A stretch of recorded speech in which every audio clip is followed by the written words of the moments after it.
Hello. As people are joining in, thank you. And I'm just waiting for the guests to appear as well. Thank you for joining, everybody. Let me see who we have here. There's a couple guests that are coming in, so we're going to talk about hosting. Let me just see if I can get the participants to come in.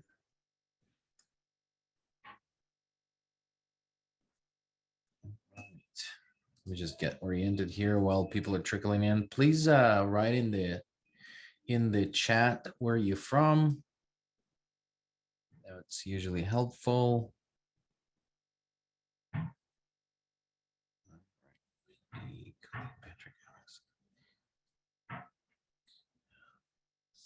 Okay, we do not have yet our guests as well, so I will be facilitating today. All right, let me see if we have information on where you're from. Chat, please write in the chat. All right. Emirates, Nova Scotia, Halifax, awesome. Thank you. Thank you for joining for all those places. More people coming in. We're about to start. Well, we'll start if we'll have. Okay, St. John, favorite message to comment about experience. Okay, excellent. I do not have access to that, so it will be great to hear that. If you want to copy your comments here as well, that would be great in the chat. I don't have access to Facebook right now to open it up. So Wendy, please copy it here. We can talk about it. All right, Colleen, Patrick, and Alex. Okay, we don't have our guests yet.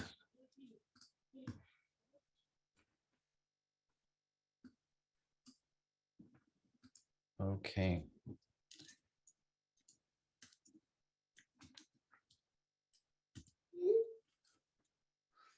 All right, more people trickling in. Please say where you're from. Always good to know where you're from. More people.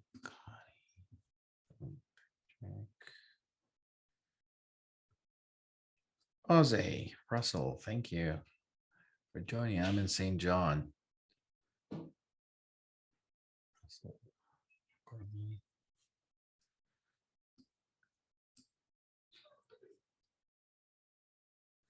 Okay. All right, Wendy, thank you for sharing that in the chat. Halifax. All right, excellent. So I'm going to ask a couple of people here to, let me ask on the background. Quiz Pam. Olena.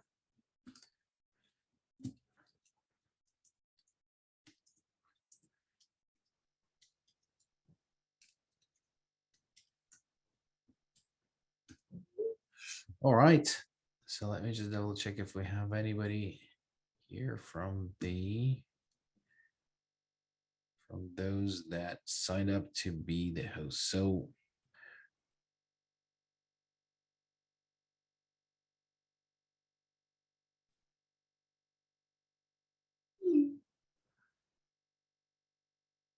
all right. All right, Wendy, if you're all right, so you potentially Wendy, if you are if it's possible, I might even ask you to join in as one of the hosts, because I don't see yet the hosts that signed up yet on the list of attendees. All right. Well, we don't want to make it a silent meeting. So I don't know, Wendy, is it possible to ask you to join me as the host? We'll have at least a discussion, not one-way conversation. I have a couple topics that we can cover. I have my own list of questions just in case if people weren't able to join us, but if it's possible, even if you can call in, Wendy, that would be great. I can give you the number to call into this meeting if your Wi-Fi is not stable.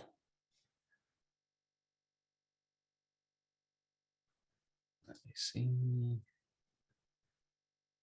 Yeah, well, if you can try on the Wi-Fi, and then I will promote you into the panelist.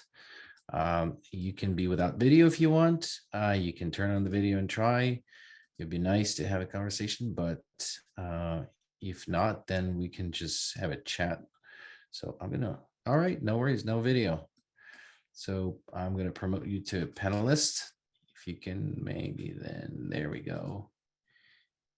And then I think that you can unmute yourself now if you want to. Okay, there, I'm unmuted. Yeah. Hi, Wendy. Well, thank you for jumping in. We had Yeah. 3 people that are hosts right now. I don't see them on the list yet. So I think that we potentially might not see them. Well, I'm out in the country. I have limited Wi-Fi. It's borrowed Wi-Fi. So I'm trying to keep my bandwidth low. All right. Hence Well, no this should video. suffice. So Okay. we will then have a conversation with you, and I might throw the topics at you, and then maybe you can tell us at the beginning who are you hosting and how that's going, and then we can dive into the questions, and then question and answer. There's certain things that I think are worthwhile considering when we're hosting, but I would like to start maybe, well, quick introduction of myself. My name is Ivan. I'm the president of the Ukrainian Association. I live in St. John for the past 3 years with my family. We have a family staying with us for the past month. They arrived, and I can expand on that a little more. But Wendy, if you want to give us 2 words about yourself and how you, who do you have and how long they've been staying with you and all that. Sure. My name is Wendy, and I've lived in St. John most of my life. I started by agreeing to host a young lady and her mother and her daughter. They're now still in Europe. They're waiting for a little girl's visa. So in the interim, until they arrive, because we don't know when they're arriving, I approached Olga and said, look, we have 2 spare rooms. If someone needs a place right away, we can probably help out. A couple of days later, we had a young man come to stay with us. He's been with us now, maybe a week, 10 days. It's been very positive. There's been no issues at all. We're very much enjoying him. So, yeah. Wonderful. Well, there's a couple of things. So, and I will tell my story, and then we can sort of reflect maybe both on some questions that we prepared. So, on my side, we live in St. John. I have a family with 2 kids, but we have a trailer that is underutilized, and so the person that came, it's a family of someone I have worked in the past, so I know the person personally, and so it's a family of him. He's a software developer, and his wife and their 10-year-old son. I have a 10-year-old son, so it was a perfect match for them to become buddies, and it's been going well so far. But we will dive into the details. So maybe kind of going through the list that I have here, Wendy. So is the gentleman that is staying with you, do you know any of the parameters? So does he have an English language that he can communicate with Yes. at a certain level? Yes. There's no problem at all. He's actually fluent in 4 languages: Russian, Ukrainian, Polish, and English. His English is fine. He's completed a computer science degree. He has a years of work experience under his belt. So he's, in our opinion, he's work ready. I live in a house with a husband who's a computer engineer. I had a son who's a computer engineer. I have another son who's computer science. I have none of the above. Like, I am so technical, backward, it's ridiculous. So having this young man in the house is kind of funny, because all the technical jargon's happening again. So yeah, so no, it's for us, it's been a really good match. We've been very lucky with all of us. Yeah. Excellent. And now I see that Colleen joined us as well. Colleen, if you can unmute yourself, if you want to use camera, that's great. If you don't want to use camera, that's fine as well. But if you're able to unmute yourself. So what we've done, we just briefly introduce ourselves, where we live, and then who do we have in our households as guests. Are you able to Join us in the conversation. There should be a little microphone on your device, whichever one you're using, that you can click and it will unmute you. There we go. Okay, there we go. Hi, can you hear me? Yeah. Okay, hi. For some reason, I'm not able to start my video, but I can I'm not really sure. My apologies for being here late. I had great difficulty getting on here. Okay, so my name is Colleen Martinello. I live in Middle Sackville in Nova Scotia. And my husband and I, back in the end of mid-May or near the end of May, had watched a news program and they were looking for hosts. And so we decided we had plenty of room and we would do that. And presently we have a young mom of 35 and her 5-year-old daughter living with us. It's going extremely well. Mom is working now and the daughter stays home with us. Luckily, we're retired, so we're able to offer that to her. The daughter stays with us, and I'm trying to teach her English as well. Wow, that's wonderful. Thank you both guys for doing this. This is very nice, and especially for helping the young child too, because the childcare is not covered under this program that they're receiving. So that's very generous of you to dedicate the time and becoming an English tutor. So thank you for doing that.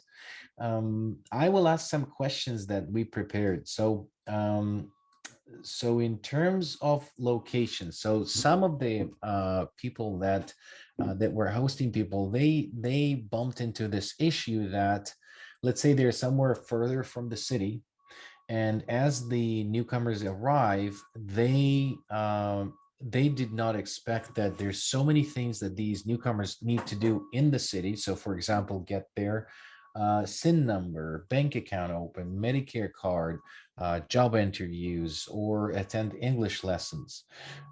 So they ran into this issue that, for example, the newcomers didn't have the driver's license and don't have the car as they arrive. So did you bump into this issue at all, and how are you solving it? And I'll probably just start asking you sort of back and forth. So maybe Colleen, if you wanna tell us how you dealt with this, have you bumped into this issue, and what was the way to solve it?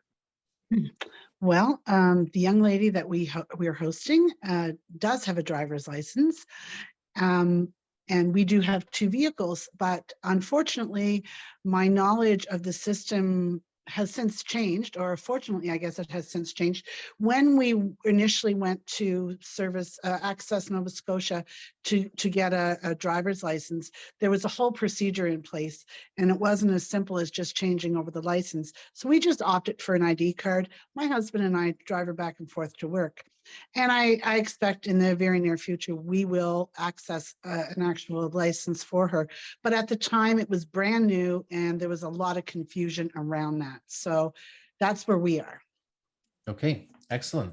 Well, thank you for helping her to get to work. And then as I heard, I don't know if this is so, don't take me as a government source of information, but Nova Scotia now allows to exchange the Ukrainian license for Nova Scotia without additional tests. I don't know if that's true or not. I don't know, Colleen, if you heard anything. I have heard the same, and I'm not 100% certain on that. Okay, not the case in New Brunswick, because the family that's staying with us, they had to go through the written test first, which was fairly easy for them because they were drivers already. But they do need to take a driver's test at this point, so it's not an easy exchange. How about you, Wendy? Well, Marion's only been with us a short time. The first moment I talked to him on the phone, Marion's very self-sufficient. He already had his SIN number. He already had a lot of that stuff done up. We explained that we are on the edge of West St. John, which means we have bus service twice a day. Marion, the first thing he said is he'd like to go to a car dealership and buy a car. He's a young man, and I have sons, so I get that. He was very surprised once he did that to learn that cars are very expensive, to learn that insurance costs a lot. So he's at our house. We're quite prepared to drive him. Our neighborhood, everybody knows that Marion's in our neighborhood, so they will help drive if he needs. We have 2 electric bikes, which we've offered to him. Yeah, so transportation hasn't been an issue, but it's only been a very short time. Excellent. So that's to those that are considering becoming hosts. That is something that is very worthwhile to think through as a potential struggle. So if you're located far from the services like SIN number and the the banking and everything else that they need to do in the city, the expectation that needs to be either set or considered when you are communicating with the potential newcomers is that whether you will or will not help them with the transportation and how sustainable it is long term, because it easily can become, if you are working and you have your own schedule and you have no luxury of sort of providing the time and the transportation, then it might become a problem. And then the person cannot get to either work or these agencies and things like that, or before they get to work to the interview. So it's a very, very important topic to think through. So I think that is something to consider. Just going to look through the list here again of people that are attending, whether we have our other hosts that joining us. Okay, I don't see the other 2. Okay, well, the next question that I have, vaccination.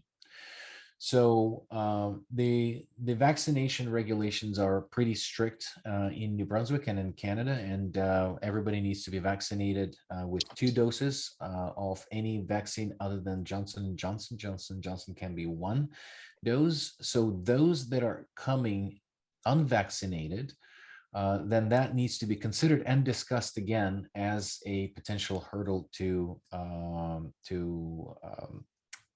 consider. So maybe Wendy, do you think that you could tell us how that went with your newcomer? With our current guest, it's been not a problem. He had 2 vaccinations, so there's been no problem. The young woman that we were planning to host, who was still in Europe, as a result of last week's call, when I talked to her, we tend to talk once a week via Facebook chat. I asked again about her vaccinations. Turned out her mom had 2 Pfizers. Her little girl is under 7, so she's not vaccinated, but she herself had 2 vaccinations that are not recognized by Health Canada. I sent her the link to the recognized vaccination, and that's when she realized, oh my gosh. So last week she was on a mission. She put herself on a mission to source out the Johnson one that was 1 shot, but if not, she's going to take whatever she can get. To get that, because I did explain, and I was very stern in explaining it, that when you come, you probably can't stay with us because my husband and I have to see our parents who are in long-term care nursing home facilities.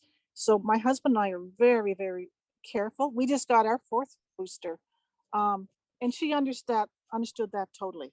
So again, it goes back to expectations, making sure we each clearly understand each other's expectations. So I was so glad about last week's call, and we were able to resolve that before there was a surprise. That's great. Colleen, can you fill us in on how it went with your guests? Absolutely. Natalia is her name, so I'll use her given name. Natalia sent me her paperwork prior to her arrival.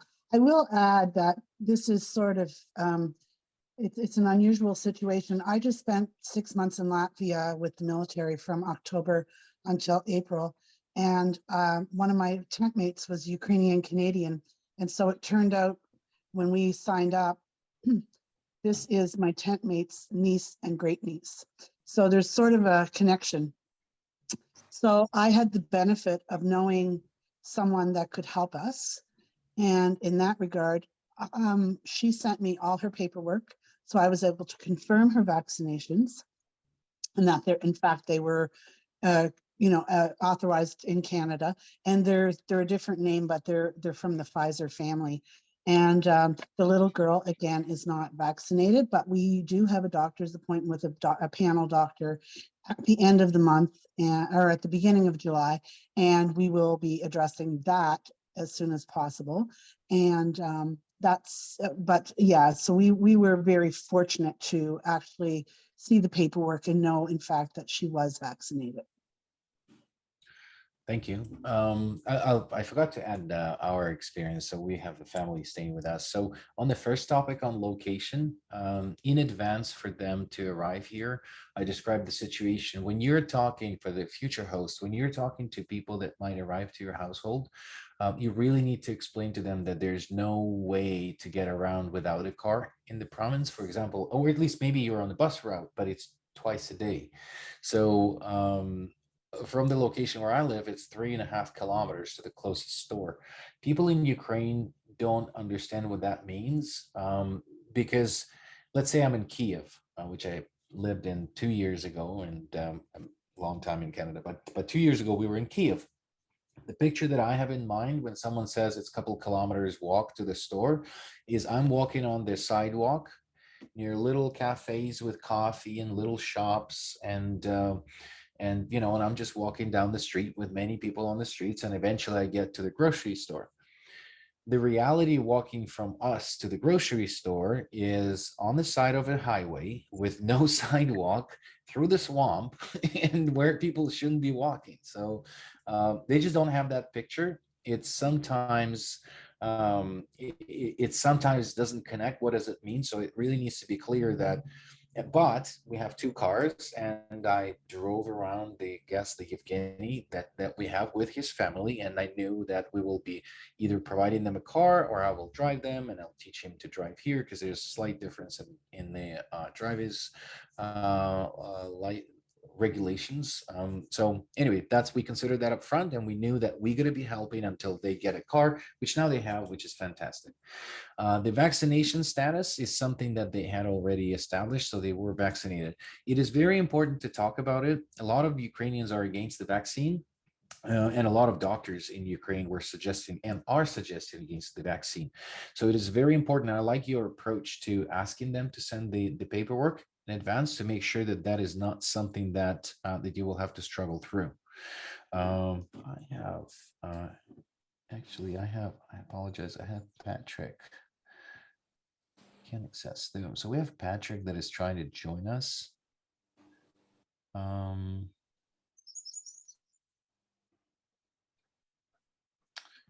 Let me try to respond with the link to this just very quickly because he's one of the guests as well. I apologize. It's going to take me 1 second to do that, but hopefully he can attend us. Just 1 second.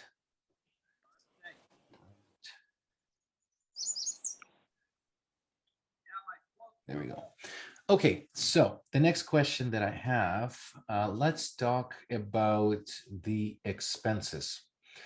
So when these people are coming in, there's different levels of financial cushioning that they have and different expectations. In Europe, there's certain assistance that people get. In Canada, when they arrive all across Canada, the government will give one-time financial assistance. It's $3,000 per adult and $1,500 per child. And in order to receive this, they need to first get the bank account opened, and they need, I think that's the only actually thing that they need, and they need that work permit established. Before they get that and before they get a job, there's expenses that they will incur, and there will be expenses on transportation, food, things like that. Some families are able to provide some of those things, some families don't, but I think it's a very clear expectation that needs to be discussed in advance. I'll describe our situation. So when this family arrived, we put them in the trailer, we bought food and put in the fridge in the trailer, and then we're just sharing the kitchen. A couple of times we bought groceries together, and then I realized that the groceries that we're buying might be not the same that they would choose. Maybe they would go in a more economical route, or they would choose different stuff. So I didn't want to obligate them with the bills and splitting the cost. I'm fortunate enough to be able to provide with the food for a family for the months that they're here. So essentially we're just sharing the food. And they came with a certain amount of financial cushion, so they were able to buy a car, they were able to pay the down payment on the apartment. But all of those things are very important to consider. What is the down payment? How is, what's going to happen? What is the food sort of allowance that you need to think about when you're moving to Canada, and while you're with the host, and then when you move. So I don't know how much of that was discussed. Some people are asking to help them to pay for the flight, and some people are fortunate enough to help with that. So can we then talk a little bit about that, and how you shared expenses, and how your guests share or are responsible completely for the expenses, food and transportation and things like that? So Wendy, if I can start with you. Well, I guess like you, John and I are fortunate to be in a position that food costs aren't really an issue. Our guests suggested that maybe we would all go to a food bank. I'll just back up. I was complaining about the price of food. I said, a jar of mayonnaise used to cost $4 and now it costs $9. And I think he took it to mean that I was complaining about the extra food costs for him. That wasn't it. He suggested, well, maybe we could all go to a food bank. And I said, no, a food bank is for people who need it. We, my husband and I, don't need it. If anything, we give money to the food bank. So in terms of food, that's not an issue. Even in terms of the type of food, it's not an issue. Other expenses, I know he has a bus pass. Yeah, so it's only been a very short time. What I said to the young woman who was coming with us, we talked about expenses, and I explained that, she'd need a transportation cost because of the bus pass. I said we'll help her for as long as we can. If she's working and still with us, maybe she can buy some food, and we'll share food. Yeah, so we did talk about that, but really it's not a big problem unless it got to be a really big problem, because right now we all like the same food and we're able to share the same food. If it was a situation where someone required special food, like maybe they required halal food, which is expensive in St. John, that might be a problem. But right now, we're fine. So, but we did discuss it, but not in depth. And we probably should have done that a little more now that I'm talking about this out loud. Okay, and then Colleen, can you share your experience? Yes, I can. Thank you. Much like yourself and Wendy, my husband, John, JP, and I are in a position where we can afford to feed 2 extra mouths. However, we did discuss this prior to the family's arrival, and we had an at-length discussion about the entire thing. And perhaps you spoke to this before I managed to get on. I'm not certain, and if I am repeating, I apologize in advance. But we spoke at length about, if we take someone in, we have to be understanding. Now, we live just in the suburbs of Halifax. The rental ability is less than 1% to find a unit. So we kind of looked at each other and said, if we're going to do this, we have to be realistic that the person, family, we didn't know who we were going to have at that time. We could have them for a long period of time, a year or more. And so that's what we decided. And we decided that we could afford to do that for that period of time. Presently, we are sharing food, and Mom is working, and she's working at a she's working at a bakery. She's making minimum wage, but she's happy and she's out there every day doing her thing. But we are sharing food. There seems to be no issue with that. And we did apply for the assistance and received it within 4 or 5 days. And I did that simply because she came here a single mom without resources. Now, in her circumstance, she didn't have a lot of cash to bring with her or any monies. And we were aware of that. And that didn't change our attitude one way or the other. But when we made the announcement to family, friends, colleagues, groups that we belong to, our home was flooded with, can we help? Can we help? Can we help? And so we didn't require a few things. We didn't have a car seat. We didn't have a bicycle for a child, and little things like that. And so we accepted offers of those types of things. as far as furniture for the rooms, and they have sort of a suite downstairs. They have a 2-bedroom suite with a bathroom and all that. But they do share our kitchen and our laundry. In any case, so many people stepped up that they were asking, well, what can we give? And I said, well, buy gift cards. Perhaps you, if you're insistent, give money. And luckily for her, we collected almost $2,300, which was astounding. And so she got here with very little, but quickly had a little nest egg. And so I'm really happy for her to have that. It gives her a great sense of security. And, you know, I honestly, if she's here for a year, fine. If she's here till the little one graduates high school, we're not going anywhere. We're retired. And unless something happens, they're here until they don't need to be or don't want to be. And that's where we are. I'm just going to jump in here and say one more thing. With the young woman that we had talked to, who's still in Latvia, who's supposed to be coming to stay with us, I did put a time limit on her, the amount of time she can stay with us. I said, you're welcome to stay with us probably till Christmas time. Of course, this was back in April when we were, discussing this, because we thought she was going to be here by the end of the end of that month. I said, because at Christmas time, I have family who comes home at Christmas to stay with us. So our hope would be by Christmas, you'll be working and maybe be able to have your own apartment. So we did talk about that. It may have changed, if she ever gets here in the middle of the summer, but yeah, so I'll just throw that out there too. Thank you for that, and for all the things that you're doing, and the Canadians that are chipping in. That's incredible. Our experience is, so the family that came, they're well established. He's continuously working right now as a software engineer, so he just needed this sort of get oriented and everything else. And I have the next family coming actually starting June 28th, which is next week. But I set a clear expectations for these guys that on the 28th, there's a family coming to stay in this trailer again. So there's an overlap because they rented an apartment starting July 5th. So there's a week actually where they need to be somewhere while their apartment is ready, but I have other family coming. So it was a clear expectation, and they're going to take a trip down to Halifax and take a week sort of traveling, learning our province and Nova Scotia, which is absolutely lovely at this time of the year. They found where to stay in Halifax. So they're going to take this little adventure to accommodate for the time here, but they're already rented an apartment. But I think it's very important to set clear expectations, and you're both doing great work in doing that. But I think that's the boundary that needs to be set up front, and then so people work towards that and plan their budget and try to get the job that will cover the expenses. Start looking at the apartments, how much they cost. Some people are more lucky than others and can have people for longer, and I really appreciate you guys both doing that.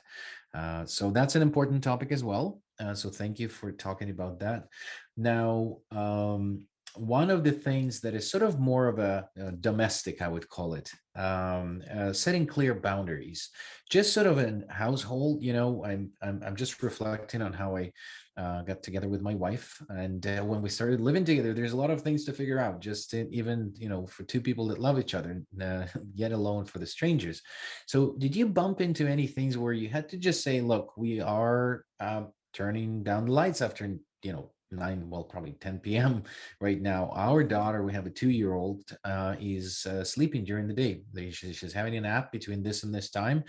No one can run in this particular room, and things like that. And then sometimes what happened is, we're used to a certain degree of tidiness, and then after some cooking in the kitchen, things were left alone. So instead of inflating that further, we just had a discussion that said, look, we usually clean up immediately after we cook, don't wait a little longer. And that was just established, and very quickly these guys adapted to us. So after one week was sort of we were trying to adjust to each other, but as long as we could articulate clearly the expectations and the boundaries, it became really a very good collaboration.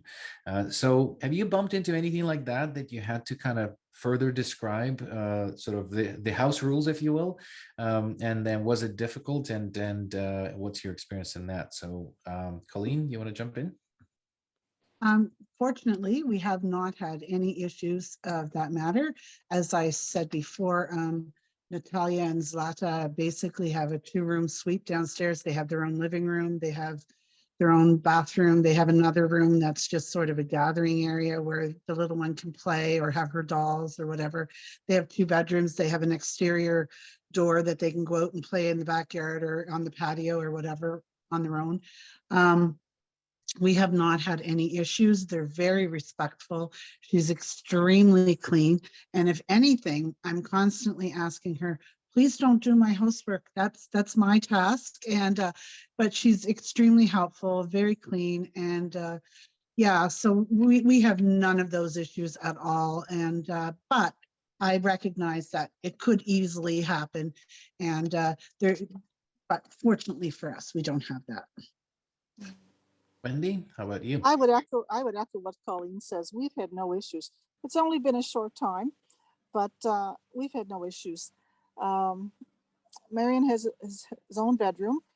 There's clean sheets in one of the drawers, and I said, when you need to change your sheets, you know, change them. The washing machine's downstairs. You know, you look after that part of it. I vacuum my house once a week. I should do it more, but I do it once a week. I leave the vacuum cleaner outside Marion's door. I said, now it's your turn, and you put the vacuum cleaner away, which is no problem. Funny thing is, at our house, my husband loves to do the dishes. I know not many people have that husband, but I got that one. He loves to do the dishes. So he and Marion are almost ready to arm wrestle some night over the dishes. So no, we're having no problems at all. So, but I can see how it could be a problem, but I guess we just have all lucked out. We're kind of relaxed in our lifestyle, and this guy just fits right in with us. So it's not been an issue.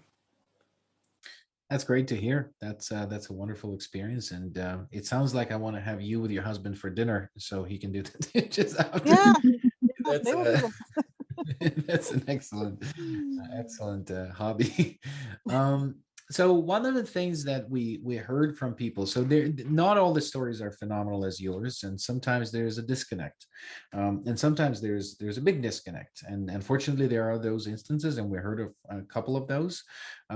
So one of the things that we thought as an association, kind of brainstorming, that what we think people should have in mind is what is the plan B?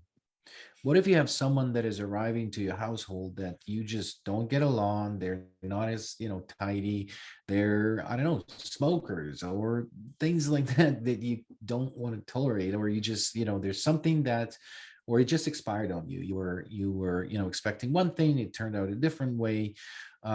Were you thinking about sort of what is the plan B if this doesn't get sort of resolved on time, or if they can't move on? Is there anything like that you had in mind when you were discussing it, in your households with your partners?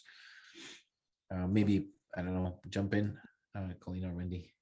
Well, for us, I know my husband and I did talk about this if there was an issue. That was why we put a time limit on it, saying, okay, by Christmas time, we need the house back to ourselves. So we'd like to have you out by Christmas time. I guess we believe in communication. So if there is a problem, we tend to talk about it quickly. I know I've done some volunteer work in the past with like first friend situations, and there was a case where we just didn't bond. And we tried communicating, and finally we just realized we're just mismatched. Although it's harder when you have someone living in your house. We really don't have a plan B, I have to admit. Unfortunately, we don't have a plan B. We've been lucky. How are you, Colleen? I echo Wendy's sentiment. My husband and I did not have a plan B. We're extremely fortunate. This family, we bonded so quickly, so absolutely quickly, that I can't even describe it. The pure joy that this little family brings to my husband and I. The little girl asked on the first morning after they woke up if she could call us grandma and grandpa. And my husband being of Italian descent asked if perhaps Nona and Nono, because she does have grandparents in Ukraine. She has 2 sets that we don't want to step on any, over any boundaries. And they're just delightful. I can't even imagine life without them, and they've only been here since the 2nd of June. I have no idea if our heads are in the cloud or whatever, but it truly is magical. They're very content. We are very content. My husband and I, we've been together 38 years. So, we communicate well, I think. We both are used to travel and change, as we're military family, with both of us having served. And I have no idea. Maybe, like I say, maybe our heads are in the cloud, but right now it is splendid. I feel like I should turn off the camera because I get emotional every time you guys are talking about this. It's just really nice to hear. It's special. I have to tell you, I'm a choir coordinator for the Royal Nova Scotia International Tattoo, which we're rehearsing. The show starts on Saturday, and my husband and I took her with us yesterday because I had to do some work in there. And she met several people, and they all thought she was our granddaughter. And they said, "Oh my goodness, like, you've only had her with you for a couple of weeks. Like, we really thought she was your granddaughter." And like, you could see the joy that she brought to us, but also what we brought to her. It is magical. It's special. I don't know that it would ever happen again if you hosted 100 families, but this one is very magical. That's amazing. Awesome.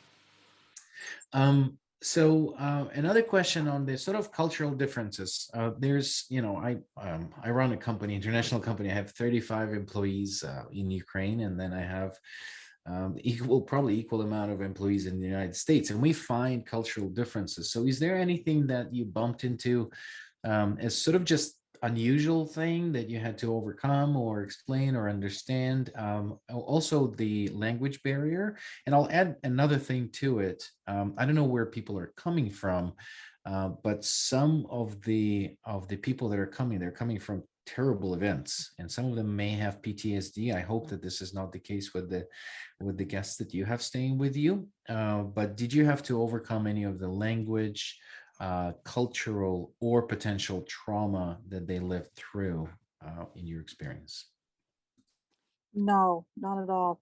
I know this young guy's worried about his dad.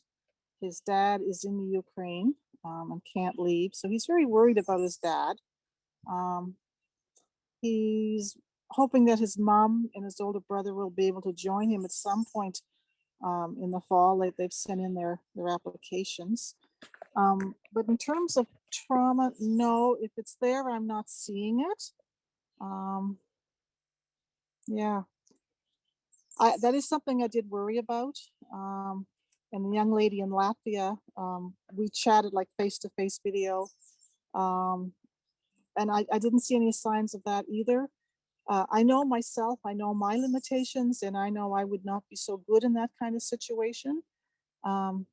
So if I sense something like that was happening, I'd probably have to say, no, I'm probably not the best person to host you because I know my limitations. But so far, I'm not seeing anything other than I know he's worried about his dad. I would be too. Yeah, no, absolutely. So another recommendation is just to understand that is something that may be happening, and what we are worried a lot in the association and in our communication with the settlement agencies, because we're dealing with a potentially vulnerable population, and a lot of settlement agencies, not a lot, some settlement agencies are now looking at the training that is basically dealing with a vulnerable population, because we don't know what these people are lived through as they're coming here. So it's very important. The other thing that, and I don't know if you, Wendy or Colleen, went through this, but there's some people that want that want to have guests from a particular area. And they were, so people said, well, we want to help people that are currently in Ukraine or in a particular city that they heard on the news. So was that a guiding sort of principle for you to find who is coming, or how did you find the guests that you wanted to invite? For me, that was, Sorry, okay, go ahead, Wendy. for me, that was absolutely not at all a consideration. I just know I wanted to host somebody, somebody who obviously was from the Ukraine, because that's, you know, where the war is. I didn't care where they were coming from. I didn't care where they were. I was a little concerned. I'd met one lady who had been in another country for like 15 or 20 years, and I just wasn't sure if she was someone who was escaping the war. This was early on. And in terms of the two people we met and the person who's living with us, no, there was no consideration at all about where they came from, other than are they really escaping the war? So yeah. Mhm. So my experience probably is a little different. I never ever considered, you know, that you had to be from a certain place or whatever. My last couple of months in Latvia, I had the pleasure, or I guess an experience, where I met many Ukrainian soldiers, or people who had become Ukrainian soldiers literally overnight. And so I had some sort of connection, I guess, because of that. And so when I came home and when I heard that we were taking Canadians, or the Canadians were taking in Ukrainians, my heart was totally already involved. So my husband and I talked about it, and we never, I mean, someone's fleeing a war, and I never ever imagined that there would be somebody who would take advantage of this situation until I met a Ukrainian family who told me about it. And I say that because I met people who belong to the Ukrainian Canadian Congress, or whatever it is. And they told me that there's people who are not genuinely escaping the war. They've lived in other countries or whatever. They're basically looking for a free ride to Canada. But I guess in my heart and in my soul, the way things worked out for my husband and I specifically, having known the aunt, we didn't have that concern. We didn't have that worry either. But much like Wendy said, you know, she had met that individual and they had been out of the country for a number of years. I guess in every good situation, you're going to find people who are trying to take advantage of it. I really can't speak to it. I just, I was shocked to hear that. I don't know why I was so shocked to hear that, but because mankind is mankind and there are always people who take advantage. But for us, we didn't have that issue. We never ever once thought about, you have to be from Kiev, or you have to be from Mariupol, or you have to be from wherever. Our very first video conversation with Natalia and Zlata, you could hear the air raid sirens, and that was enough for me. Yeah. Thank you for that. So one thing to mention, and it is unfortunately the case that sometimes people leverage the system, if you will. And more than that, there were instances when Russians were trying to pretend they're Ukrainians to get into Canadian families, and which I think that, you know, people are people, but that particular instance gets my gut turned, actually. Not that Russian people might not need help, but not in these circumstances right now. So that's just something that happened in Europe, and Russians, which potentially are fleeing from their regime, want to find shelter, but not pretending you're Ukrainian. I don't think that that's a good thing these days to do. But just to one important thing is that that what we heard through different groups is that sometimes people see the news about a particular city like Mariupol that was completely demolished, and then what happened there, we still don't know. You know, things that happened in Bucha, I assume Mariupol was 10x of that, and we will never know all the details. But because people are hearing these devastating stories from the particular areas of Ukraine, then I heard that some hosts prefer to take people from those areas, and I understand that. But it's important to understand also that if people had a chance to relocate to Europe, and they're in Poland right now and now seeking Canada as their permanent establishment, it is absolutely important to help those people to move further to Canada so they can actually free up the space for those that are coming from Ukraine. There's 7.7 million Ukrainians that are displaced from the country. Oh, yeah. And the countries around are overwhelmed. The infrastructure, Yeah. the economy, Poland been doing phenomenal job.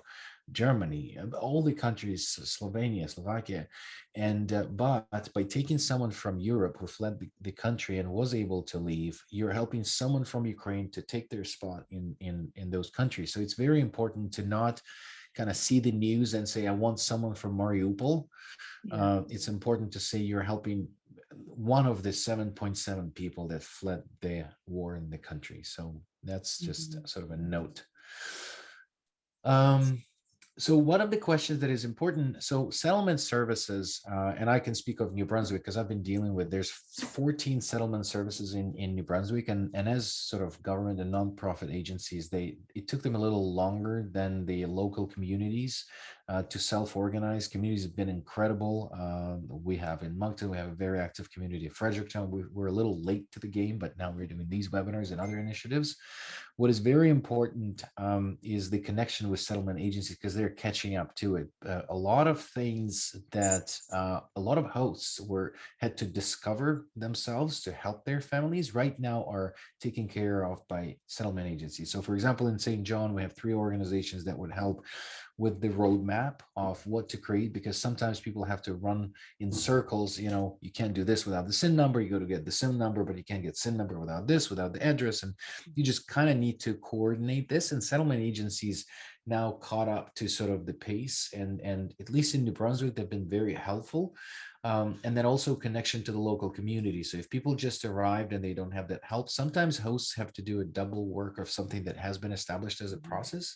And also local communities might have more resources that government agencies or nonprofit organizations don't fill in, but they help as a community. So I don't know if you guys were able to leverage either the settlement services or the community locally, and whether you would recommend or what you've seen in your case. I'll start with Colleen, maybe. Yeah, I'm gonna give you my response, and then I'm gonna have to leave. Unfortunately, I have to be in the city for rehearsal, and my apologies for that. I would love to participate again at another time. We just certainly took advantage of, there's a group, the Ukrainian Canadians or Atlantic Canadians helping Ukrainians or whatever. And I found that a great resource because people had gone before me and they said, I went and I got this, and then I did this, and then I did this, and then someone made a list. So it was super simple. And we took advantage of those types of things. And INANS, the Internet Immigration of Nova Scotia, I can't remember the exact thing, the acronym, but we've also taken advantage of that, and as well as the Y has resources here in Nova Scotia. So we have, in fact, used those type of services, and with great success, I will add. So in any case, my deepest apologies that I have to leave, but it's like a 45-minute trip into the city. Yep, And thank you very much. And Yeah. it was lovely to speak with you and to hear your voice, Wendy. Thank you. You too, Colleen. Have a lovely day.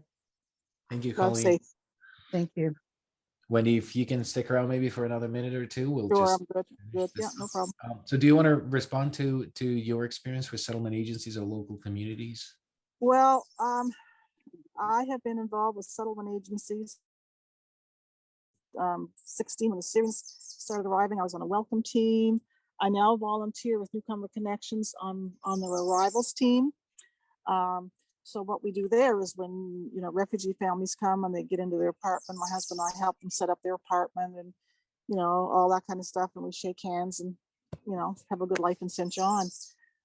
So I am very aware of what settlement agencies do. I'm very aware of what happens in St. John Newcomer Connections. I also volunteer a little bit with the St. John Newcomers Association as well. Yeah, so they're doing a great job. Like they are so busy, but they're doing a great job.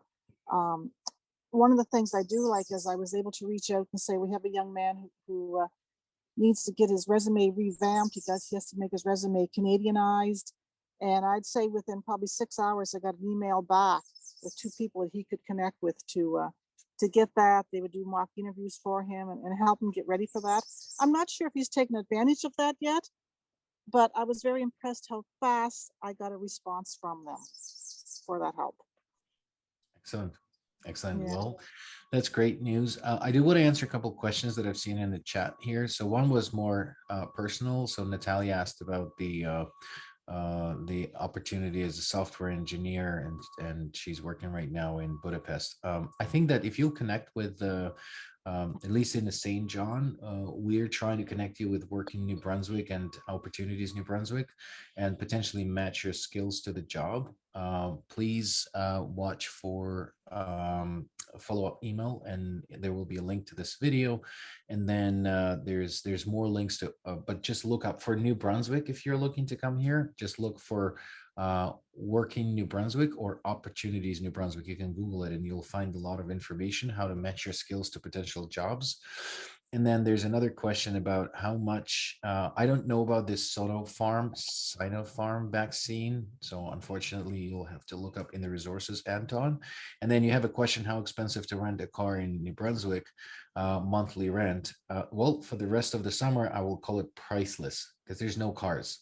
My friend canceled his trip, which he planned 6 months ago, to here because he can't rent a car anywhere in the province, any Atlantic province, for the next 3 months. They just don't exist. No, my son wants to rent a van to go to Montreal in August. There's no vans, there's no cars. I'm going to tell you, Wendy, I'm going to give you a trick that I did last summer or 2 summers before. I don't know if your son can utilize it. We got stuck in Halifax because the flights were $500 to St. John, and there was no cars anywhere in the province. We took a U-Haul. We drove a U-Haul. Don't laugh. They are actually discussing that. Yep. They want to take a U-Haul to go to Asiago, the big concert in Montreal. Yep, that's what we did. We rented a U-Haul and we drove from there. And on the way, I bought a shed in Costco because I had a truck. So that was... Only in New Brunswick. Yeah, there we go. All right. Well, I think that a couple things. So I don't know if Wendy, if you have experience with this, but things to discuss in advance. Any potential health problems or special needs, allergies, food, animal allergies. If you have pets at home, we actually had that conversation with both people. I have 3 cats. I explained there can be no smoking. I complained there be no smelly candles. We had that conversation. I explained we live on a 2-story house. We definitely had that conversation, and have it before your guest arrives. Again, it's part of expectations. Yeah. Very, very important to set that expectation.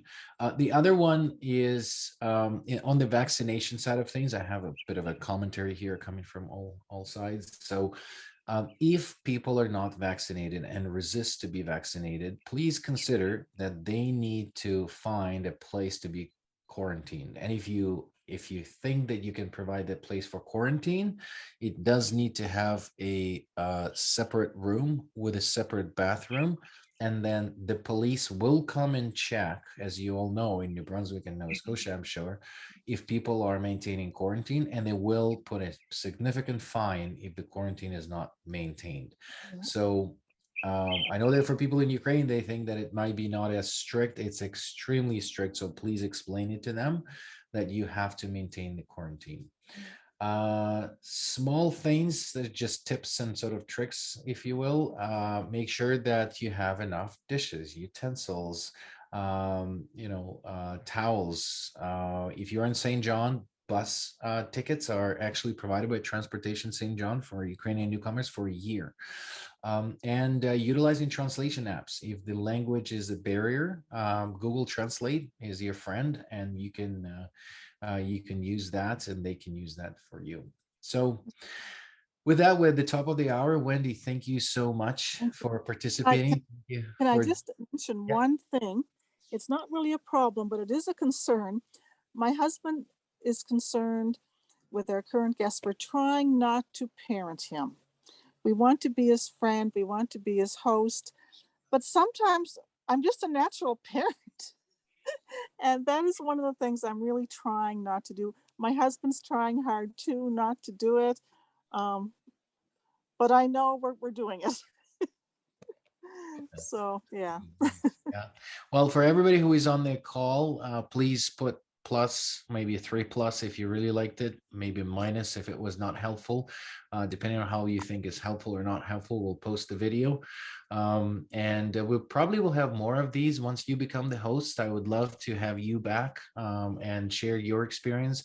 If it's a negative experience, I mean, not everything is rainbows and unicorns in this life, but it sounds like Wendy, you and Colleen really got the unicorns and the rainbows. We were lucky, yeah. So that's I think great. very fortunate, yeah. Yeah, and then hopefully this will be the case with every family, but please think of plan B. Please think of all the boundaries that you're setting. Budget, very important, and good luck, and hopefully you'll have wonderful experience with the Ukrainians. And thank you all so much for helping. Okay. Okay. My Ukrainian guest has taught me how to say goodbye. Do побачення. Very good. Very good. Do побачення. Very good. Goodbye. Thank you. Thank you.